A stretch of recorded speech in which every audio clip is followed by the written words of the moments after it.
पृष्ठ संख्या 4, पाठ 2। दादी मां। कमजोरी ही है अपनी, पर सच तो ये है कि जरा सी कठिनाई पड़ते बीसों गर्मी, बरसात और वसंत देखने के बाद भी मेरा मन सदा नहीं तो प्राय अनमना सा हो जाता है।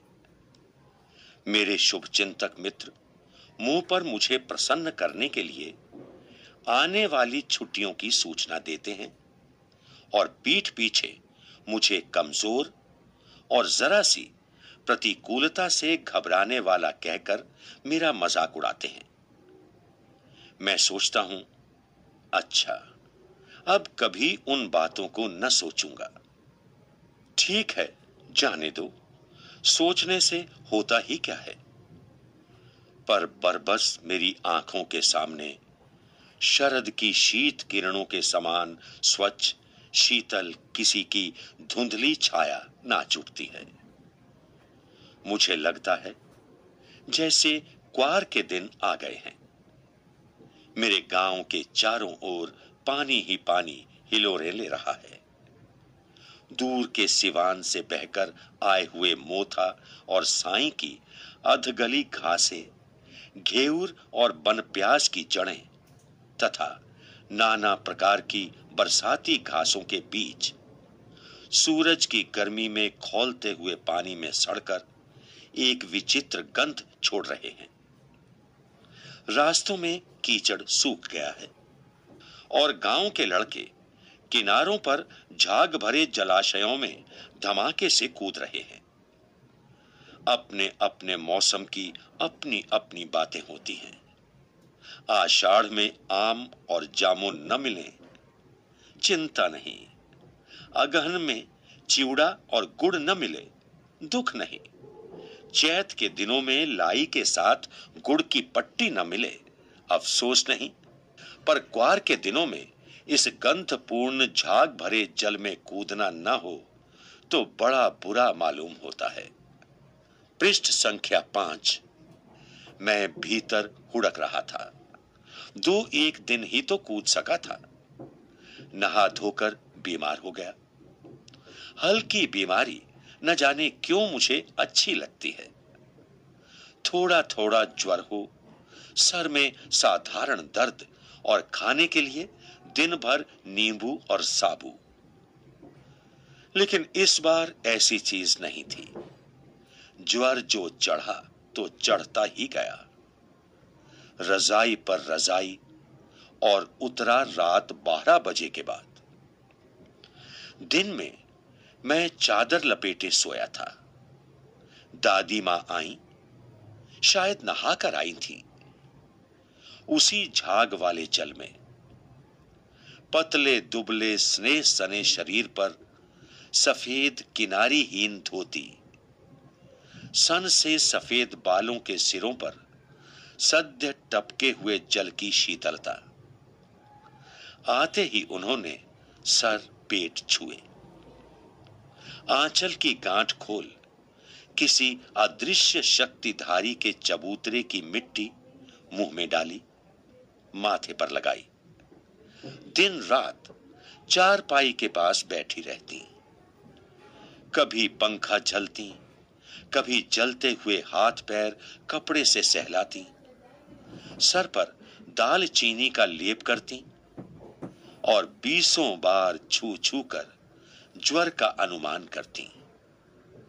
हांडी में पानी आया कि नहीं, उसे पीपल की छाल से छौंका कि नहीं, खिचड़ी में मूंग की दाल एकदम मिल तो गई है, कोई बीमार के घर में सीधे बाहर से आकर तो नहीं चला गया, आदि लाखों प्रश्न पूछ पूछ कर घर वालों को परेशान कर देती।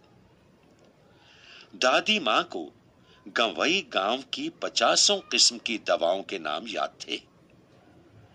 गांव में कोई बीमार होता, उसके पास पहुंचती और वहां भी वही काम, हाथ छूना, माथा छूना, पेट छूना।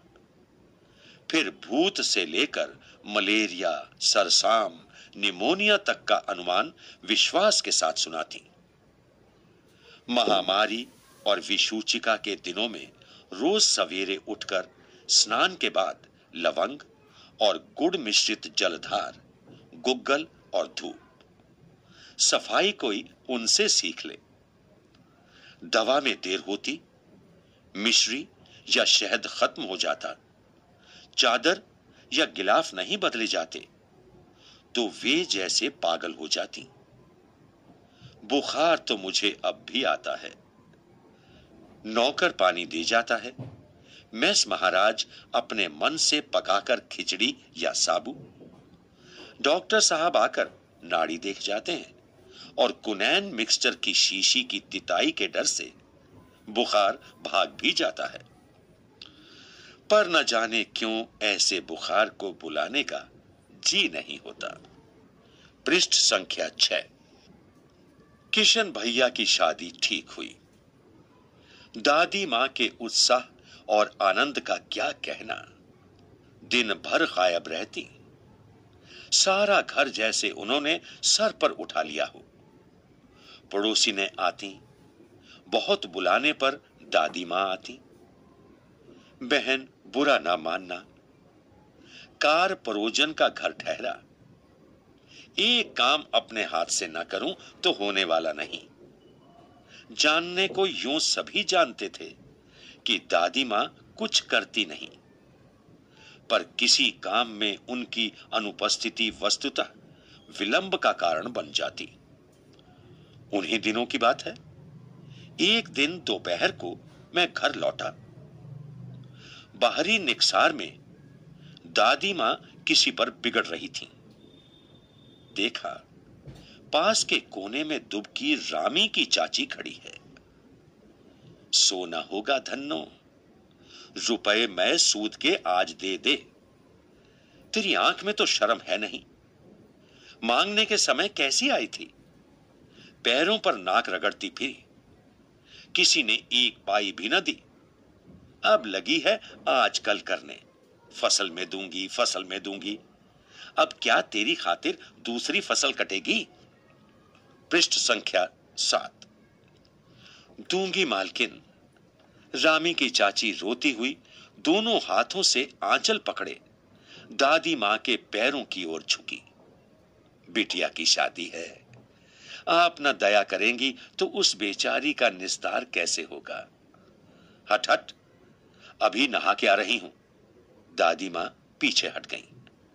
जाने दो दादी, मैंने इस अप्रिय प्रसंग को हटाने की गरज से कहा। बेचारी गरीब है, दे देगी कभी। चल चल, चला है समझाने। मैं चुपके से आंगन की ओर चला गया। कई दिन बीत गए, मैं इस प्रसंग को एकदम भूल सा गया। एक दिन रास्ते में रामी की चाची मिली। वह दादी को पूतों फलों दूधों नहाओ का आशीर्वाद दे रही थी। मैंने पूछा, क्या बात है धन्नो चाची? तो उसने विह्वल होकर कहा, उरिन हो गई बेटा, भगवान भला करे हमारी मालकिन का। कल ही आई थी, पीछे का सभी रुपया छोड़ दिया, ऊपर से 10 रुपए का नोट देकर बोली, देखना धन्नो, जैसी तेरी बेटी वैसी मेरी, 10-5 के लिए हंसाई ना हो। देवता है बेटा, देवता। उस रोज तो बहुत डांट रही थी। मैंने पूछा, वह तो बड़े लोगों का काम है बाबू, रुपया देकर डांटे भी ना तो लाभ क्या। मैं मन ही मन इस तर्क पर हंसता हुआ आगे बढ़ गया। किशन के विवाह के दिनों की बात है। विवाह के 4-5 रोज पहले से ही औरतें रात रात भर गीत गाती हैं। विवाह की रात को अभिनय भी होता है। यह प्राय एक ही कथा का हुआ करता है। उसमें विवाह से लेकर पुत्रोत्पत्ति तक के सभी दृश्य दिखाए जाते हैं। सभी पार्ट औरतें ही करती हैं।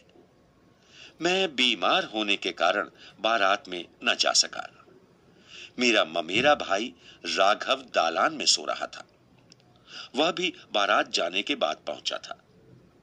औरतों ने उस पर आपत्ति की। दादी मां बिगड़ी। लड़के से क्या पर्दा, लड़के और ब्रह्मा का मन एक सा होता है।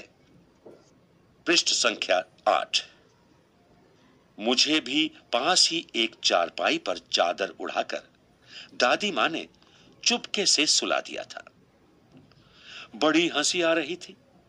सोचा कहीं जोर से हंस दूं, भेद खुल जाए तो निकाल बाहर किया जाऊंगा। पर भाभी की बात पर हंसी रुक न सकी और भंडाफोड़ हो गया। देबू की मां ने चादर खींच ली। कहो दादी, ये कौन बच्चा सोया है? बेचारा रोता है शायद, दूध तो पिला दूं। हाथापाई शुरू हुई। दादी मां बिगड़ी, लड़के से क्यों लगती है। सुबह रास्ते में देबू की मां मिली। कल वाला बच्चा भाभी। मैं वहां से जोर से भागा और दादी मां के पास जा खड़ा हुआ। वस्तुतः किसी प्रकार का अपराध हो जाने पर जब हम दादी मां की छाया में खड़े हो जाते, अभयदान मिल जाता। स्नेह और ममता की मूर्ति दादी मां की एक एक बात आज कैसी कैसी मालूम होती है। परिस्थितियों का वात्या चक्र जीवन को सूखे पत्ते सा कैसा नचाता है, इसे दादी मां खूब जानती थी। दादा की मृत्यु के बाद से ही वे बहुत उदास रहती। संसार उन्हें धोखे की टट्टी मालूम होता। दादा ने उन्हें स्वयं जो धोखा दिया, वे सदा उन्हें आगे भेजकर अपने पीछे जाने की झूठी बात कहा करते थे।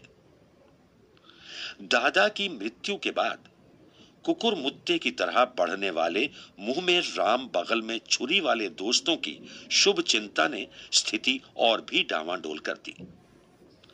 दादा के श्राद्ध में दादी मां के मना करने पर भी पिताजी ने जो अतुल संपत्ति व्यय की, वह घर की तो थी नहीं।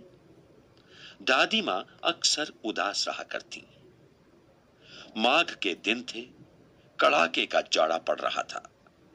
पछुआ का सन्नाटा और पाले की शीत हड्डियों में घुसी पड़ती।